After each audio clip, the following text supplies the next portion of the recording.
I was 8 months pregnant when my husband's mistress slapped me outside the courtroom. I fell hard on those cold courthouse steps.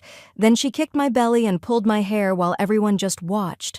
But when that luxury car pulled up and my brother stepped out, her face went white. She knew her game was over. What you're about to hear will shock you. This woman destroyed my marriage, manipulated my husband, and turned his family against me. But she made one fatal mistake. She didn't know who my brother was.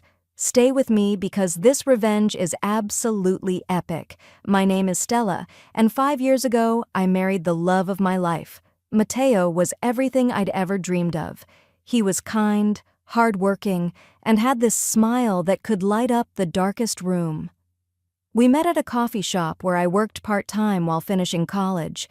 He'd come in every morning, order the same black coffee, and eventually worked up the courage to ask me out. Our love story was simple, beautiful, and real. I came from a normal middle-class family, or at least that's what Matteo knew. What I never told him was that my older brother Christopher had become incredibly successful. He'd built a tech empire from nothing and was now worth billions.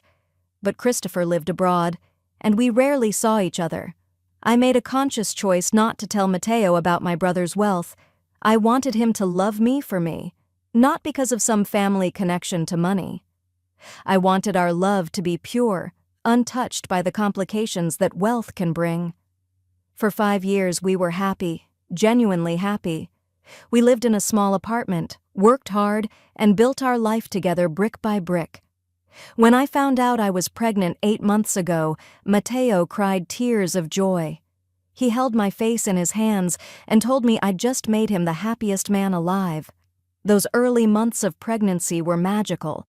He'd talk to my belly every night, read stories to our unborn baby, and promise to be the best father in the world. Then Rachel walked into our lives. She joined Matteo's office about 6 months ago.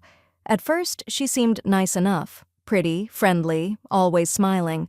She even invited me to lunch a few times, complimented my maternity clothes, and asked about the baby. I had no idea that behind that sweet smile was a calculating predator who'd been researching my background. Rachel had found an old photograph online from a charity event I'd attended with Christopher 2 years ago. In the photo, we were standing together, and the caption mentioned his name and company. She'd done her homework. She knew exactly who Christopher was and what he was worth. And suddenly, I wasn't just Matteo's pregnant wife anymore. I was her golden ticket. What I didn't know then was that Rachel was playing a double game that was so twisted, so evil, that even now it makes my blood run cold. She'd tracked Christopher's schedule and discovered he'd be in our city for business meetings. She'd positioned herself at the exact hotel bar where he was staying and engineered a chance encounter. My brother, who spent most of his time working and traveling, was lonely. Rachel was beautiful, charming, and she knew exactly what to say. She seduced him, started a secret affair, and convinced him she was a successful, single businesswoman. Christopher had no idea she knew about me. She never mentioned my name, and I had no idea she was sleeping with my brother while simultaneously working to destroy my marriage. Rachel's plan was brilliant in its cruelty. If she could get rid of me and position herself as a close family friend, she could eventually marry Christopher and secure billions. But first, she needed to eliminate me from the picture entirely. She needed Matteo's family to hate me so much that they'd force the divorce themselves. And that's exactly what she did. Matteo's mother, Rosa, had always been traditional and somewhat controlling, but she'd accepted me. His sister, Natalia, was jealous of our happiness, but had kept her distance. Rachel saw them as perfect tools for her plan. She started slowly, planting little seeds of doubt. She created fake text messages that made it look like I was talking badly about Rosa behind her back. She photoshopped images that suggested I was meeting other men while Matteo was at work. She whispered poison into Rosa's ear at every opportunity. The real turning point came with the jewelry incident. Rosa had an expensive bracelet that had been in their family for generations. One day, it disappeared. Rosa was devastated. A week later, Rachel made sure that bracelet was found in my purse during a family dinner. I'll never forget Rosa's face when she pulled it out, her hands shaking with rage. She called me a thief in front of everyone. I tried to explain, told them I'd never seen that bracelet before, but no one believed me. Natalia actually smiled while I cried. Mateo was torn apart. He loved me. I could see it in his eyes every time he looked at me. But his family was relentless. Rosa threatened to disown him if he didn't leave me. She told him I was trapping him with the pregnancy, that I'd planned everything to get access to their modest family business. The irony was suffocating. She was accusing me of being a gold digger when the real gold digger was sitting right there, comforting her and agreeing with every hateful word. Rachel played the role of concerned friend perfectly. She'd tell Mateo how worried she was about him, how his wife seemed different lately, how maybe the pregnancy was making me unstable. Every word was calculated poison. Then came the night that broke everything. Rachel organized a team dinner and made sure Mateo was there. She kept refilling his drinks, got him drunk, and then took compromising photos. Nothing happened, but the photos looked terrible. She sent them to me anonymously with a message that read, "Your husband is having more fun without you." I confronted Mateo the next morning, 8 months pregnant and crying so hard I could barely breathe. He swore nothing had happened, got down on his knees and begged me to believe him. And part of me did believe him. I could see the confusion in his eyes, the genuine panic. But the damage was done. Rosa found out about the confrontation and used it as ammunition. She called me paranoid and crazy. Natalia told me I wasn't good enough for their family and never had been. Rosa gave Mateo an ultimatum: divorce me or lose his family forever. She'd cut him off completely, he'd lose his job at the family business, and they'd make sure he never saw his nieces and nephews again. Mateo cried for 3 days straight.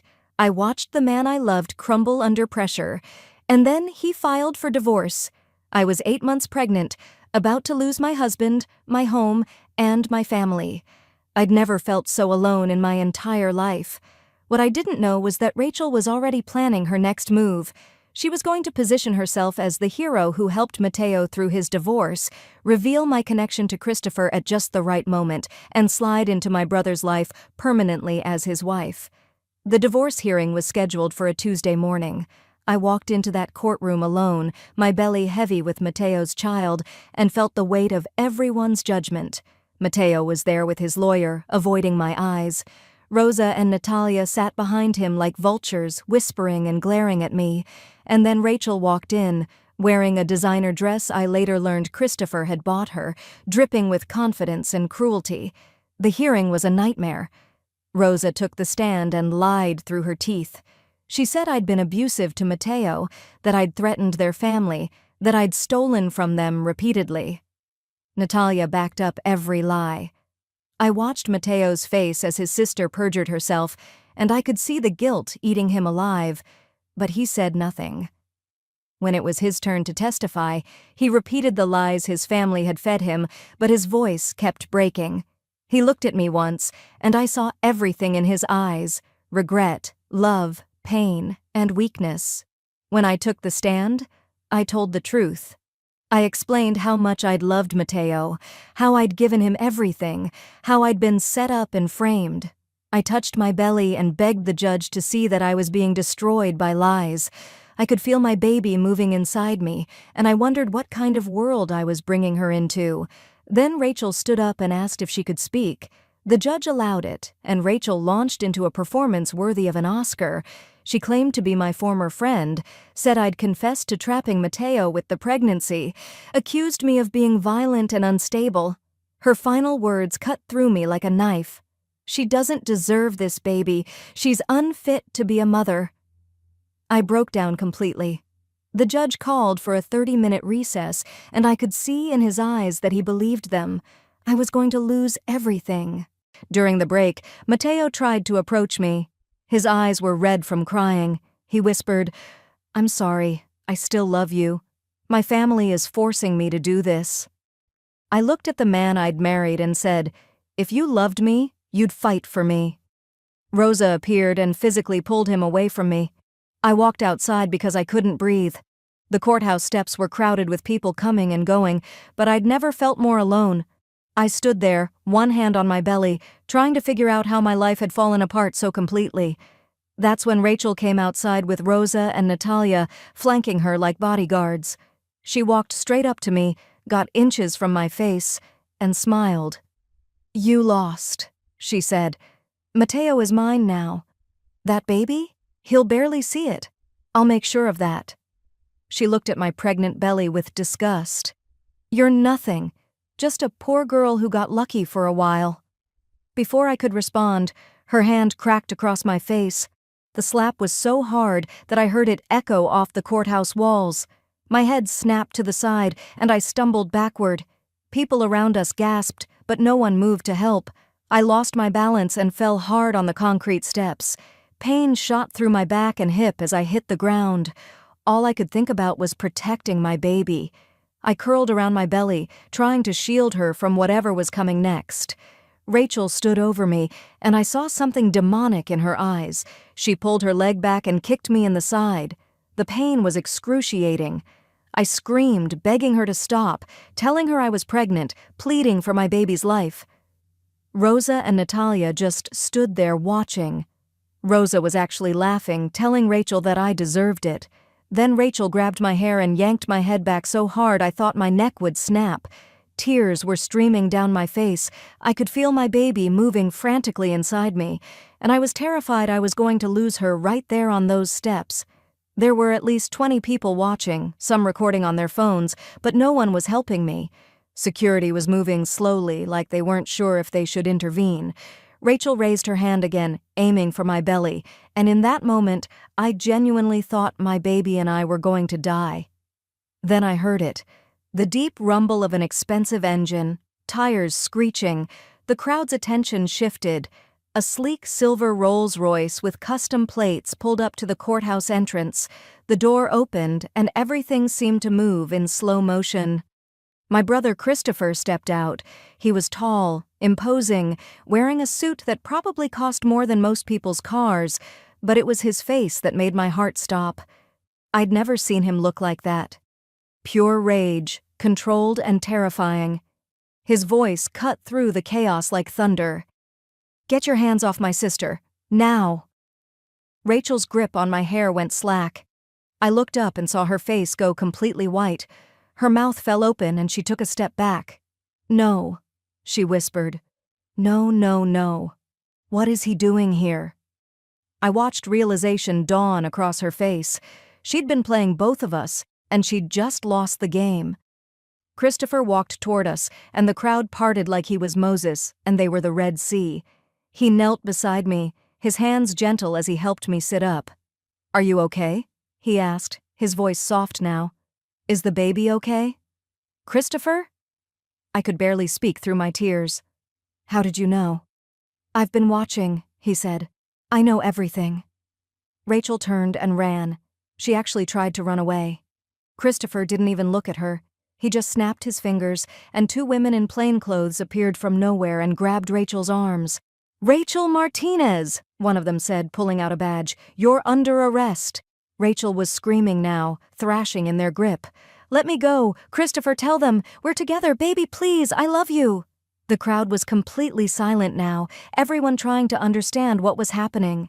Rosa and Natalia looked confused and terrified. I heard Mateo's voice from the courthouse entrance. He'd heard the commotion and come running.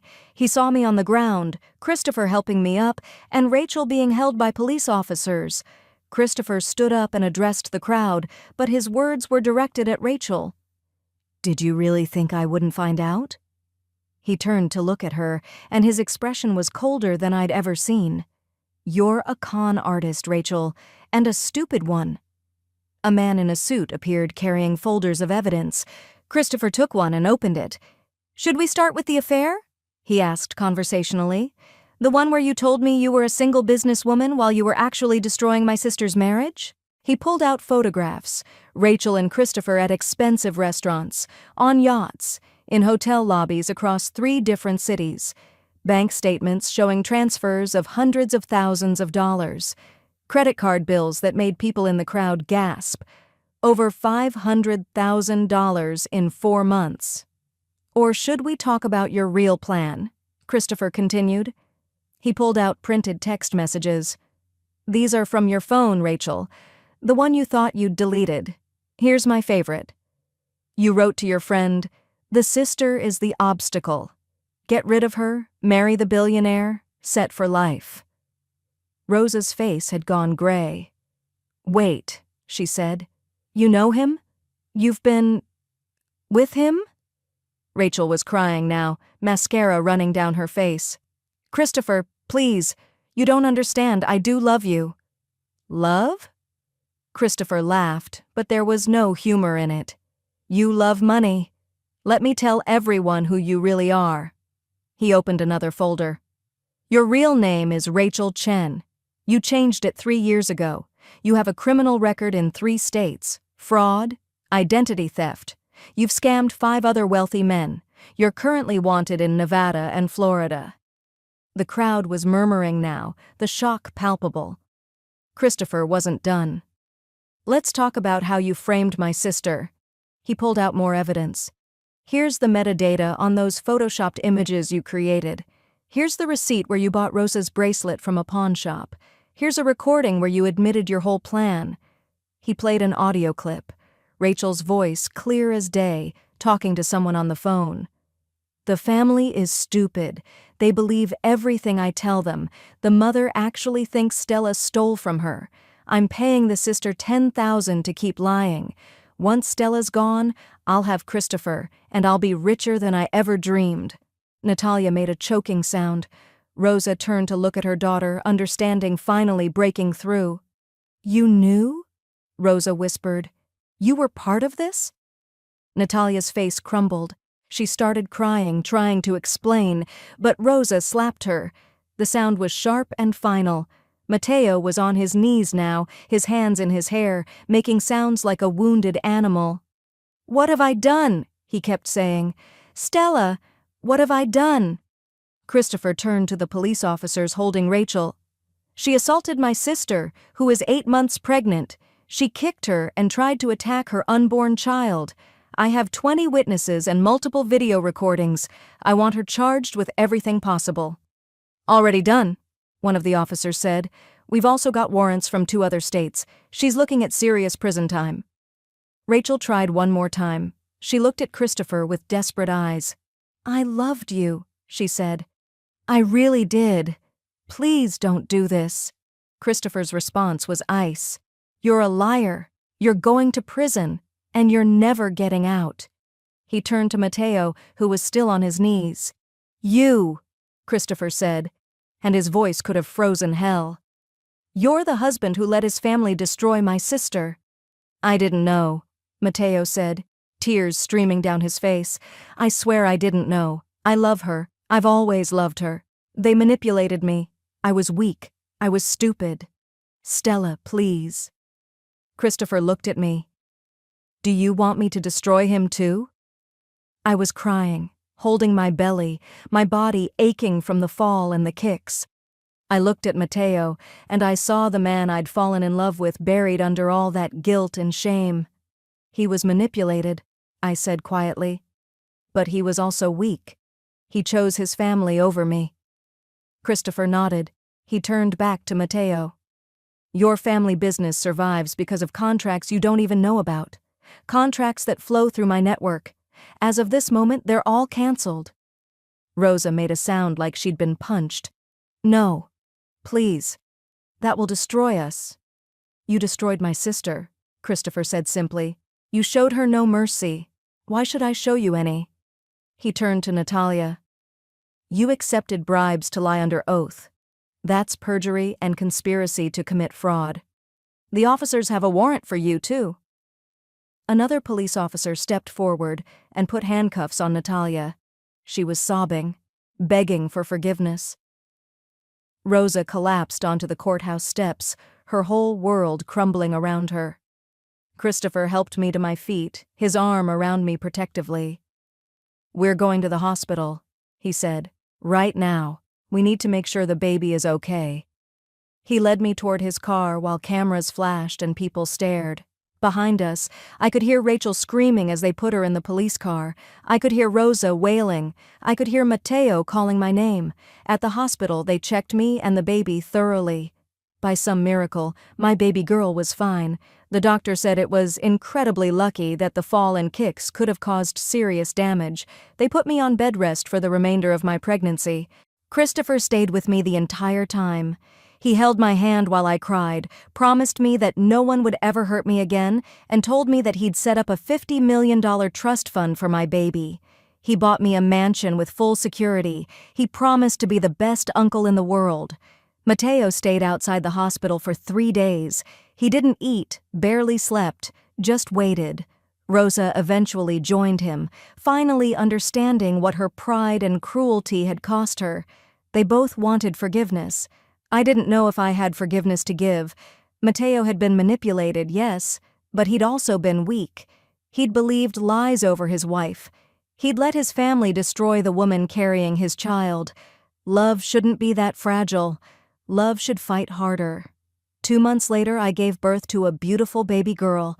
I named her Grace because that's what I needed to find in my heart. Christopher was there for the birth. Mateo was allowed in for a few minutes afterward. He held his daughter and cried so hard he could barely breathe. Rachel was sentenced to 12 years in prison. Other victims came forward, and additional charges were filed. She lost everything. Natalia got probation and community service.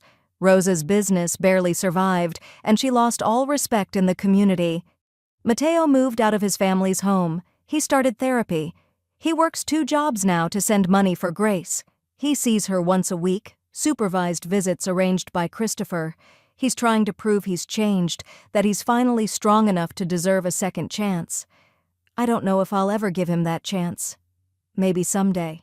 Maybe when I can look at him without remembering how he stood in that courtroom and repeated lies about me. Maybe when my daughter is old enough to ask about her father, and I can tell her that he fought for her even if it was too late. For now, I'm healing. I'm building a new life with my daughter and my brother. I'm learning to trust again, to believe that not everyone will betray me when things get hard. Some people think money can buy happiness. Rachel thought it could buy love. She thought she could play both my brother and me, destroy my marriage, take everything I had, and walk away rich. But the real treasure was never the money. It was the family who fought for me when I couldn't fight for myself. My brother didn't save me with his billions. He saved me with his love. If this story of revenge and justice gave you chills, smash that like button and subscribe for more incredible true stories. Comment below and tell me, do you think Stella should give Mateo another chance, or is some betrayal too deep to forgive? I really want to know what you would do. And remember, never let anyone make you feel small. You're worth fighting for. You're worth protecting. Stay strong, and I'll see you in the next story.